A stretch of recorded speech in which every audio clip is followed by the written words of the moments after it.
How's it going, everyone? This is Guide to Everything. In today's video, I'm going to show you the best settings for your Logitech Yeti GX microphone. So right after opening up and grabbing yourself your own Logitech Yeti GX mic, the first thing that you want to do is to download the official application from Logitech, which is the Logitech G Hub software.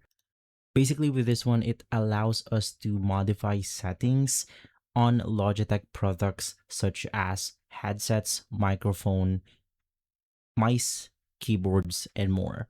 From there, after downloading and installing the application, it will automatically detect your microphone, which will then look something like this.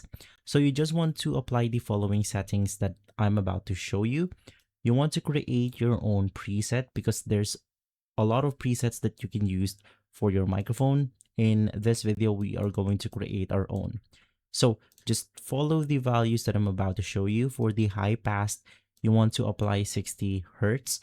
For the voice EQ, you want to make sure that it is enabled, and then you want to copy these sliders right here. For low, you want to set it on the middle of 12 and 0. For the middle one, you want to set it between 12 and 0. And for high, just leave it at 0.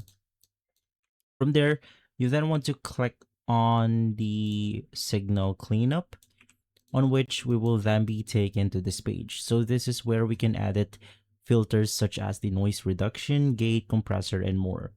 Once again, just apply the following values.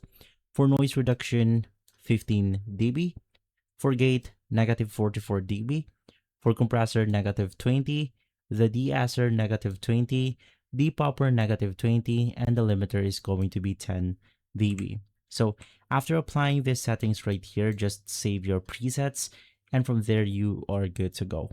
If this video has been helpful, leave a like, subscribe, and follow us for more videos like this. Thanks for watching.